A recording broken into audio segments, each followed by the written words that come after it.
Est-ce qu'on peut acclamer encore, mais là,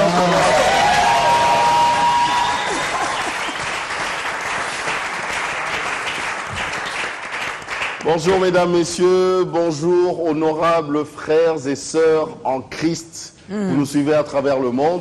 On vous dit shalom, vous nous suivez vraiment partout. Aujourd'hui, je fais un clin d'œil particulièrement à tous ceux qui nous suivent à partir de Burkina Faso. Vous êtes plein à nous suivre de ce côté-là. En tout cas, que Dieu vous bénisse. Bonjour, maman Dorcas et shalom. Shalom, tonton, shalom également. Je suis essoufflé parce que là, on a... Oui, on était déjà parti. Hein? Oui. On était déjà parti. Donc, quand on dit gloire à Dieu, et ce Dieu-là nous aime, voilà que ce matin encore, il renouvelle ses bontés sur chacun de nous. Alors, quoi de mieux que de le louer, de l'adorer, parce que nous sommes créés pour ça. Nous sommes créés pour ça.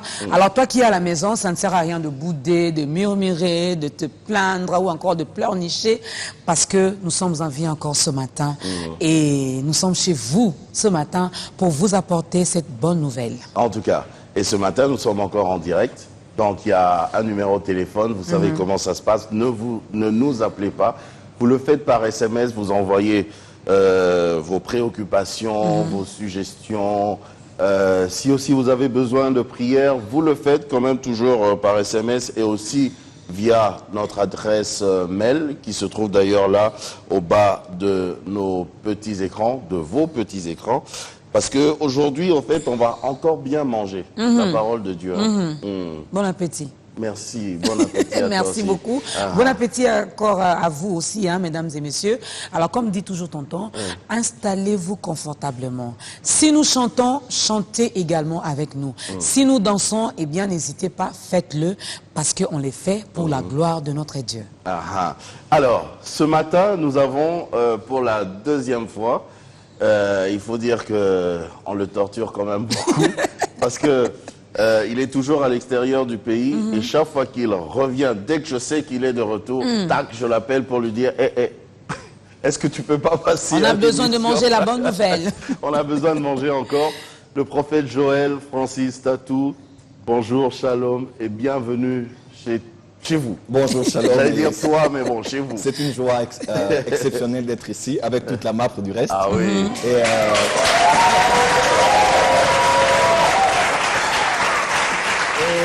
c'est toujours un immense plaisir d'être chez B1 et prendre part à cette merveilleuse émission Ta Grandeur. En tout cas. Comme on l'a dit en anglais, glory to God. Glory to God. Forever. À lui la gloire à jamais. À jamais. Voilà. Alors, vous êtes de retour finalement au pays après tout ce temps. Comment vous avez trouvé encore le peuple de Dieu, tous ces enfants-là, même de la MAPRE qui vous attendent depuis... Ils ont souffert quand même. On a tous souffert. À vrai dire, vous m'avez extrêmement manqué parce que je suis très patriote, j'aime beaucoup mon pays. Et Dieu m'a emmené pendant 2 ans à l'extérieur du pays. J'étais au Burundi comme par coïncidence. L'actualité parle du Burundi aujourd'hui de toutes les manières. Mais je rends gloire à Dieu parce que j'ai fait 2 ans à l'extérieur du pays. Et le Seigneur m'a dit, maintenant je veux que tu rentres parce que j'ai des choses à faire avec toi ici. Donc je ne suis pas là que pour l'émission, pour une activité. Je suis là parce que I am back. Donc vous êtes vraiment...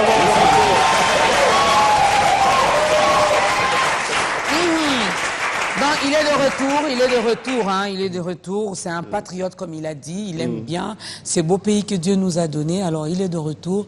Plus de raison de se plaindre. Ah non, je voulais voir le prophète. Je voulais que le prophète prie pour moi. Oui, il est de retour. Il est de retour. Allez, trêve de bavardage. Lui, on a déjà eu son témoignage. Déjà. Un grand témoignage qui a également édifié le peuple de Dieu. Et grâce à ce témoignage, beaucoup de vies ont été changées. Et beaucoup de personnes ont pris la décision désormais de faire partie de cette grande famille des enfants de Dieu. Alors. Et lui, nous savons que c'est un grand ami au Saint-Esprit. C'est vraiment l'ami du Saint-Esprit. Mais aujourd'hui, on dirait qu'il veut nous parler du Saint-Esprit autrement. On dirait que tout au début, depuis tout ce temps, on n'a jamais vraiment compris. Et ce matin, on va vraiment avoir d'autres révélations. Le thème de ce matin, redécouvrir la personne du Saint-Esprit. Redécouvrir la personne. Redécouvrir. Donc on avait déjà découvert. Mais on doit redécouvrir. On doit le redécouvrir. Donc il y a des options qu'on n'a pas... Enfin, allez-y. Vous êtes-il déjà arrivé d'avoir un tableau à la maison, de l'avoir toujours vu en passant, et un beau jour arrive le matin, vous n'avez peut-être, vous êtes en train d'attendre le chauffeur qui doit arriver, et subitement vous êtes devant votre mur et vous regardez votre tableau, le même tableau que vous avez toujours vu. Et ce jour-là, à cause d'une attention particulière et d'une concentration hors du commun, vous découvrez d'autres formes que vous n'avez jamais découvertes. Vous découvrez d'autres couleurs que vous n'avez jamais découvertes. Ça peut être un tableau, ça peut être une photo. Vous étiez déjà arrivé cela? Oui. Moi, oui. plusieurs fois. Vous avez l'impression de redécouvrir un tableau que vous avez toujours eu chez vous. Et j'aimerais nous dire qu'il y a le plus beau tableau de l'Église, c'est le Saint-Esprit. Oh. Il a toujours été là à l'Église. C'est vrai, nous l'avons donné une place de choix. Mais à force de parler de lui, à force de passer à côté de lui, l'habitude, la familiarité a détruit le sacré. Et du reste, nous sommes finalement devenus familiers, habitués, au point où nous ne réalisons plus sa beauté, sa nature, ses capacités, et les choses qui ont toujours été là, sous nos yeux, et à portée de main. Et nous sommes arrivés à un temps de réforme dans l'Église. Et qui dit réforme dit définition de ce qui n'a pas été défini et redéfinition de ce qui a été défini mais mal défini. Et je pense que le temps est arrivé où nous devons reparler du Saint-Esprit ou parler autrement du Saint-Esprit. Nous sommes dans la période, je ne dirais pas électorale, c'est l'année prochaine. Nous sommes dans la période de la fête de la Pentecôte pour les chrétiens. Vous C'est pas entendrez... demain déjà? Si. Oui, c'est demain. C'est demain, Demain dimanche. selon le calendrier. Vous verrez demain tout le monde parler du Saint-Esprit, de la Pentecôte. De la Pentecôte. Il y a même des concerts à l'occasion et tant d'autres choses tout autour de la fête de la Pentecôte. Demain, vous verrez même les prédicateurs qui n'ont jamais parlé du Saint-Esprit. Ils vont parler du Saint-Esprit. Voilà. Revisiter certains livres qu'ils n'ont jamais voulu lire en parlant du Saint-Esprit. Ou même, à la limite, écouter d'autres prédicateurs qui n'aiment pas forcément, mais qui parlent beaucoup du Saint-Esprit. Pourquoi? Pour avoir quelques matières à donner parce que dans le calendrier chrétien, la Pentecôte doit être célébrée autant que la Pâque, autant que la Noël pour certains. Mais j'aimerais vous dire que le Saint-Esprit n'est pas une fête à être fêtée. Le Saint-Esprit n'est pas à se souvenir de lui seulement dans une période particulière de l'année. Là, ce n'est pas connaître C'est le pas Saint. mauvais, non? Non. En fait. C'est totalement mauvais dans notre contexte aujourd'hui parce que nous l'oublions tout au long de l'année. Nous ne faisons pas mention de lui. Vous ne verrez pas... Il y a une période donnée, Voilà, on se c'est dit, rare on de va voir- le célébrer. Voilà, c'est rare de voir des gens faire des séminaires sur le Saint-Esprit à l'occasion juste de parler de lui. Mais nous allons voir beaucoup de séminaires sur le Saint-Esprit, les fusions du Saint-Esprit, les dons spirituels, le fruit de l'Esprit, seulement en période de Pentecôte. On dirait que les chrétiens doivent redécouvrir cette image du tableau, qui a toujours été là, dont on doit parler tous les jours, dont on doit être avec lui tous les jours, mais que nous nous souvenons de lui que dans une période particulière. Et cela n'est pas la volonté de Dieu. Paul a dit que l'amour de Dieu le Père, la grâce de notre Seigneur Jésus et la communion du Saint-Esprit soient avec chacun de vous. 2 Corinthiens 13. C'est la doxologie, c'est la bénédiction apostolique de Paul à l'église de Corinthe. Il dit que l'amour de Dieu le Père, parce qu'au Père, on doit découvrir son amour. Dieu a tant aimé le monde. Je vais vous dire que Dieu vous aime. Est-ce que vous savez que Dieu vous aime? Ah oui, Amen. ah Dieu oui. vous aime. Et Moi, son je amour, sais. voilà, son amour est plus fort que vos péchés. Son amour est plus fort que votre passé. Son amour est plus fort que vos insuffisances. Dieu ne vous aime pas parce que vous l'aimez. Il vous aime, même lorsque vous étiez encore pécheur, il vous avait aimé. Donc, du reste, l'amour que nous avons pour Dieu n'est que le reflet de l'amour qu'il a eu pour nous. Et c'est son amour qui nous a vaincus. C'est son amour qui nous a gagnés. Mais la grâce de notre Seigneur Jésus, voilà pourquoi nous parlons de la grâce dans cette saison. Il faut que les chrétiens comprennent la grâce parce que la loi est venue par Moïse, mais la grâce et la vérité sont venues par Jésus-Christ. Celui qui a emmené la loi, le jour où il a porté la loi, 3000 Hébreux ont été tués. Vous vous rappelez de l'histoire? Oui, Parce qu'il fallait les punir, 3000 ont été tués. Mais celui qui a porté la grâce, le jour de la Pentecôte, quand son esprit est venu, 3000 âmes ont été sauvées. Amen. Celui qui a porté la loi, il a dit que je ne suis même pas... Dieu l'a dit, retire tes sandales parce que la terre où tu es est une terre sainte. Mais celui qui a apporté la grâce, Jean-Baptiste a dit, je ne suis même pas digne de délier la courroie de ses chaussures. Celui qui nous a porté la loi nous a emmenés à Sinaï. Mais celui qui nous a porté la grâce nous a emmenés à Sion.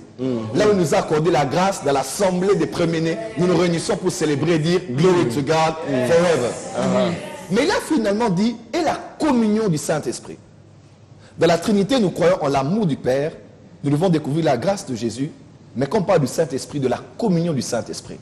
La communion du Saint-Esprit. Et cette communion, c'est l'intimité. C'est la communication. L'alliance. Voilà, c'est l'alliance, c'est le partnership. C'est la relation. C'est cette relation de tous les jours que j'ai avec le Saint-Esprit, autant que j'ai tous les jours avec mon épouse, autant que j'ai tous les jours avec mon téléphone, à la limite, pour certains. Matin, midi, soir, même la nuit, vous voyez une lumière qui est allumée parce qu'il doit être au téléphone. mais que la communion du Saint-Esprit soit avec vous. On parle même de la Trinité, de Genèse à Malachie, c'est la dispensation du Père. Voilà pourquoi tous les prophètes qui prophétisaient disaient « Ainsi parle l'Éternel ». Parce qu'ils parlaient au nom du Père. Et de Matthieu à Jean, c'est la dispensation du Fils. Voilà pourquoi la parole faite chair maintenant, habitait parmi nous, et il ne disait pas « Ainsi parle l'Éternel », mais il disait « En vérité, je vous le dis ». Et maintenant, des actes des apôtres jusqu'à nos jours, et avant l'enlèvement, ce n'est pas la dispensation du Père, ni du Fils, mais c'est la dispensation du Saint-Esprit. Voilà pourquoi dans Actes chapitre 21, lorsque Agabus le prophète prophétise sur la ceinture de Paul, il dit, voici ce que déclare le Saint-Esprit. En d'autres termes, ainsi parle le Saint-Esprit. Parce que dans le Nouveau Testament, et dans cette saison, nous parlons poussés par le Saint-Esprit, car c'est poussé par l'Esprit que les hommes ont parlé de la part de Dieu. Oui. Donc voyez-vous, tonton Jaco et madame, nous sommes dans la saison, nous sommes dans la dispensation du Saint-Esprit. Et c'est le Saint-Esprit qui a le contrôle de tout. Mais dommage, à l'Église aujourd'hui, il semble avoir le contrôle de rien. Le Saint-Esprit est aujourd'hui la personne la plus négligée, la plus oubliée, la plus exploitée même. Comment vous dites ça? Puisque tout ce que nous faisons, voilà, nous sommes conduits par le Saint-Esprit. Et quand vous dites dans nos églises aujourd'hui, prophète Joël, qu'on oublie le Saint-Esprit, à chaque culte, on attend toujours les gens parler en langue. C'est le Saint-Esprit qui agit. Donc on ne l'a pas oublié. Les manifestations du Saint-Esprit ne sont pas la garantie de la communion avec le Saint-Esprit. Quelqu'un peut vivre dans le péché et prophétiser. Comment oui, ça? Quelqu'un peut peut-être être tombé dans l'impudicité et prophétiser. Souvenez-vous de Samson, était saisi par l'esprit. Il a terrassé les adversaires, mais il venait de sortir de la maison d'une prostituée. Donc, les manifestations du Saint-Esprit n'ont rien à voir avec la garantie n'est pas la garantie de votre communion avec le Saint-Esprit. Les manifestations même de la puissance de Dieu ne sont pas la garantie de notre communion avec le Saint-Esprit. Souvenez-vous de Moïse. Moïse a frappé 2 fois sur le rocher et l'eau est sortie, mais il n'était pas en communion avec Dieu. Donc, les miracles, voilà pourquoi il dira que nous avons prophétisé en ton nom, opéré des miracles en ton nom, mais il dira que je ne vous ai pas connus, parce que vous êtes ceux qui marchaient dans l'iniquité. Je crois que le temps dans la communion, c'est différent des manifestations du Saint-Esprit. Voilà. Et ce qui est important ici, c'est cette communion. C'est cette communion avec le Saint-Esprit. Éclairez-nous, prophète, parce que là, on veut vraiment comprendre cette communion. Voilà, c'est la communion. Quand vous lisez bien dans la Bible, lorsque vous recevez Jésus-Christ, le Saint-Esprit habite en vous. Vous êtes enfant de Dieu. Vous êtes né de nouveau. Vous avez une relation avec Dieu. Lorsque vous marchez, vous produisez les œuvres dignes de la repentance, de votre transformation de pensée et de vie, vous êtes en communion avec Dieu. Lorsque vous commettez un péché en tant que chrétien, c'est la communion qui est brisée, mais la relation demeure intacte. Voilà pourquoi un père, même si son enfant a désobéi à la maison, il ne laissera pas pour autant les ennemis s'en prendre à son enfant. Même s'ils ne sont pas en communion, il n'y a pas de dialogue, mais il protège à cause de la filiation, à cause de la relation. Mais la communion revient lorsque l'enfant revient pour se confesser devant son père, reconnaître ses torts, et à part la relation, la communion est renforcée. Et la communion aujourd'hui, c'est la communion avec le Saint-Esprit. Lorsque vous marchez dans le péché, lorsque vous commettez des péchés, la communion est brisée. Mais la relation demeure toujours là. Le Saint-Esprit ne vous quitte pas. J'ai toujours aimé... Il est attristé, mais il continue quand même à se manifester. Il est attristé, mais il est là quand même. Mais il est toujours là. Et les dons de Dieu sont irrévocables, dit la Bible. Les dons et les appels de Dieu sont irrévocables. Quelqu'un peut vivre dans n'importe quel genre de vie qu'il veut vivre. Et une fois qu'il est en prière, une fois que Dieu veut l'utiliser, les dons vont se manifester. Mais ce n'est pas une garantie. Voilà pourquoi certaines personnes disent « Mais prophète, je ne comprends pas. Hier j'étais en boîte, mais quand il a parlé là, on ne comprend plus pourquoi ces gens, Dieu les utilise, mais ils font quand même tel genre de choses. Je poserai la même question, moi non plus, je comprends pas. Oui, on comprend pas. Je comprends pas ça. Oui, mais ce n'est pas une garantie qu'ils sont en communion avec le Saint-Esprit. Ils sont simplement utilisés par Dieu. Les dons de Dieu sont irrévocables. Dieu peut t'utiliser dans le miracle pendant que tu fais n'importe quoi aussi. Voilà pourquoi que les dons ne nous trompent pas, que les manifestations ne nous trompent pas. La plus importante de toutes, c'est la communion avec le Saint-Esprit. Et si les manifestations ont comme soubassement votre communion avec Dieu, cela est parfait, parce que ce n'est pas que vos œuvres qui vont témoigner de Dieu, mais c'est aussi votre vie par votre communion avec le Saint-Esprit qui sera un exemple. Mais puisque on est, excusez-moi prophète, puisque nous sommes au temps de la grâce, et que malgré que je vis encore dans les péchés, le Saint-Esprit va continuer quand même à se manifester. Dieu ne va pas enlever les dons qu'il a mis en moi. Je peux continuer à opérer des miracles. Donc, je peux me contenter également de cette vie. Je me dis, bon, je continue quand même à me masturber, mais demain, au culte, je vais imposer quand même les mains et les malades seront guéris. Alors, à quoi bon de me forcer encore, d'harmoniser, de garder cette communion avec le Saint-Esprit? J'ai les dons... Et ça marche. Lorsque on entre dans cette perspective, Patient, tu peux m'accompagner? Merci. Lorsque on entre dans cette perspective, on doit redéfinir maintenant. Voilà pourquoi je suis en train de parler du Saint-Esprit autrement. Redéfinir un peu la personne du Saint-Esprit. Voyez-vous, le temps dans lequel nous sommes arrivés, tout le monde a envie. Nous sommes dans un monde de people. Nous sommes dans un monde de Facebook, de Twitter, de combien de fans tu as dans ta page Facebook, de combien nous avons de l'image de notre chaîne de télévision, de combien mon émission est suivie. Nous sommes dans un temps où tout le monde a besoin de se faire voir. Nous sommes dans un temps de manifester son personnage, ce que tu es. Et à cause de cela, beaucoup de chrétiens sont tombés dans une grande tragédie, dans une grande apostasie. Ils ont abandonné la vraie foi parce que par besoin de se faire voir, on s'est plus contenté aux manifestations qu'à la personne. On s'est plus contenté qu'aux manifestations qu'à la personne. Tu peux jouer là, Kisanganzela, pendant que je parle de ça.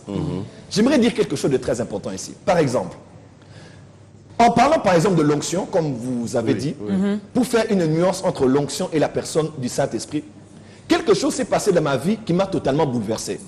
Voyez-vous, en 1998, après la mort de mon père, lorsque mon père est décédé, nous étions en dehors du pays. Nous étions à Cotonou au Bénin. Je salue tous ceux de Bénin, de Cotonou qui nous suivent en ce moment.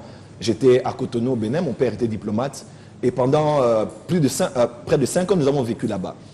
Lorsque mon père est décédé, parce que je n'ai pas encore l'occasion de donner mon témoignage, mais ma mère convertie au full gospel, elle est venue au Bénin, à Cotonou, pour nous prendre afin que nous puissions revenir au pays.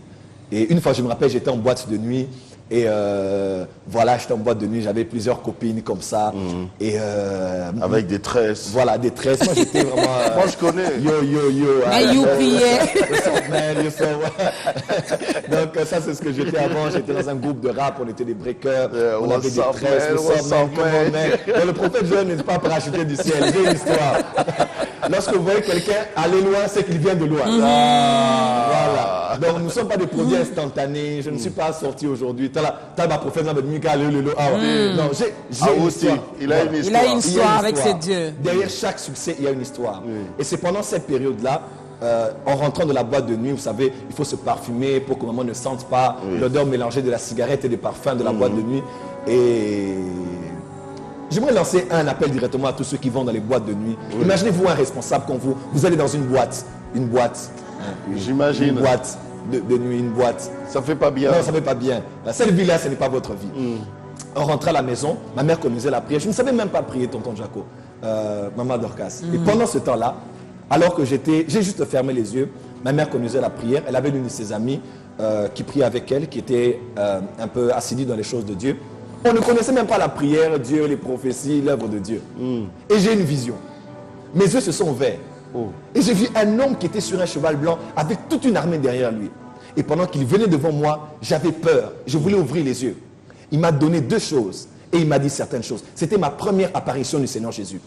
Quand j'ai ouvert mes yeux à la fin de la prière, j'ai dit à ma mère, regarde ce que j'ai vu. Pour une personne qui vient de la boîte. Donc, pour quelqu'un qui vient de la boîte. Donc, ce n'est pas nous qui l'avons cherché, c'est lui qui nous a cherché. Amen. C'est lui qui nous a cherchés. Son amour est allé là où les hommes ne pouvaient pas aller. Là où je vais dans le péché, dans la mort, dans le péché. Là où il m'est apparu. Et cette femme a dit à ma mère, ton fils a vu ça. Il sera certainement un serviteur de Dieu. Et en rentrant au Congo, quelque chose, je suis dans une cellule de prière où j'étais invité au lycée Tobongisa, à Minzozone, parce que moi je suis un enfant de Minzozone. Tous ceux de l'Ozone que je salue, qui nous suivent en direct de B1 ici. J'étais allé dans une cellule de prière et un frère était en train de prêcher. Et pendant qu'il prêchait, il a prêché. Et j'étais convaincu. C'est ma première rencontre avec le Saint-Esprit. Voyez-vous, nous tous qui sommes convertis aujourd'hui, vous aviez rencontré le Saint-Esprit quand vous étiez pécheur. Jésus a dit quand il viendra, il convaincra le monde du péché, du jugement et de la justice. Il m'a convaincu que mon cœur avait un vide dont la forme était la forme de Dieu. Et que Dieu seul pouvait combler ce vide. Et ce jour-là, j'ai reçu Jésus-Christ dans ma vie comme Seigneur et Sauveur. 2 semaines après, j'ai été baptisé du Saint-Esprit. J'ai commencé à parler en langue. Ma vie avait été bouleversée. J'ai pris tous les CD que j'avais, les DVD, les films, les photos. J'ai brûlé sans qu'on ne me prêchait quoi que ce soit. Le Saint-Esprit était déjà en train de travailler. 1998, le 8 février 1998, au Stade des Martyrs, dans une grande croisade que nous avions, quelque chose s'est passé pour répondre à votre question. Quelque chose s'est passé. Un homme de Dieu, l'apôtre Félix Descoster de la France, c'est un fils spirituel du pasteur Claudio Frezon, qui est un homme, l'un des pères du réveil en Amérique du Sud. Il est venu, et pendant qu'il était en train de faire le service, j'étais venu parmi ceux qui étaient venus pour la guérison des maladies, parce que j'avais plusieurs maladies, un problème de cœur, problème de... Même à l'école où j'étudiais... normal, l'alcool, la cigarette... Ben, j'avais une difficulté pour respirer. Même à l'école, je ne faisais pratiquement pas le sport. Et lorsqu'il a prié, un moment, il s'est arrêté, il a dit, le jeune garçon là-bas en chemise bleue, Dieu t'appelle un ministère de puissance. J'ai ouvert les yeux, j'ai regardé à gauche et à droite, on a dit, c'est toi, merci patient. À gauche et à droite, on a dit, mais c'est toi dont il est en train de parler. Et j'ai ouvert les yeux et il a dit, Dieu t'appelle un ministère de puissance. Et je vois une grande onction sur toi. Et Dieu va t'utiliser avec des signes, des prodiges et des miracles. Et tu vas sillonner le monde entier avec la parole de Dieu. Écoutez-moi, j'ai commencé à pleurer. J'ai pleuré pour 2 raisons. Premièrement parce que je me trouvais indigne. Moi, je bégayais. Hein. Moi, je bégayais très fort. Très fort, très fort. À l'école, je fus même le temps de la lecture parce que je ne voulais pas être bloqué. Vous savez, quand tu dois bégayer, tu dois lire, tu as un goitre, tu as le ventre, les sueurs froides, excusez-moi, la diarrhée. Et puis, je fuyais parce que j'avais honte. Cela avait créé beaucoup de complexes en moi. Je me trouvais indigne quand les gens parlaient. J'avais des idées, mais je ne pouvais pas parler. Et j'ai dit, moi, dans cette foule au Stade des Martyrs, pourquoi moi? J'ai commencé à pleurer. Et l'onction de Dieu. Oh my God, l'onction de Dieu, l'onction de l'Esprit est tombée sur moi. Madame, c'était comme de l'électricité dans mes os, dans ma peau, dans ma chair, comme de l'eau, comme du feu, comme du courant que l'on déversait sur tout mon corps. Et je suis tombé là où j'étais. Les protocoles m'ont pris. Oh, je sens encore ça ici, mon Dieu. Les intercesseurs m'ont pris, ils m'ont amené à côté. Et cet homme de Dieu, toute la foule a dit, mais pourquoi seulement ce jeune homme? Ceux qui étaient au Stade des Martyrs peuvent se souvenir. Il a laissé son micro, il m'a suivi jusque là où j'étais, il s'est mis à genoux, il m'a tenu et il a commencé à me dire tout ce que je suis en train de vivre aujourd'hui. Il m'a dit, tu seras persécuté, tu auras des épreuves, mais tu dois tenir bon. Dieu va t'utiliser, il va guérir des malades de travers de toi. Tu passeras par des déserts. Il m'a dit tout ce que j'ai vu aujourd'hui. Et mon pasteur m'a pris juste après, elle m'a pris dans ses bras, le pasteur Boupéa qui est ici derrière à Kinshasa. Elle m'a pris dans ses bras, moi je suis du ministère international Déborah, ma compagne sort son numéro 4. Donc nous venons de quelque part. Je la salue d'ailleurs. Elle doit me suivre d'ailleurs ce matin. Et elle m'a prié, elle a dit, Seigneur, tu as appelé ce jeune garçon pour quelque chose de très fort. Tonton Jaco, depuis ce jour-là, j'ai reçu l'onction. Ce n'était pas que l'appel, c'était l'onction. Quand je priais à la maison comme ça, maman tombait sous l'onction. Ma grand-mère tombait sous l'onction. Mes frères tombaient, ma soeur tombait. Les gens tombaient sous l'onction. À l'école, quand j'ai commencé les mouvements de réveil à l'école à Mafuta, ceux qui me suivent encore à Mafuta,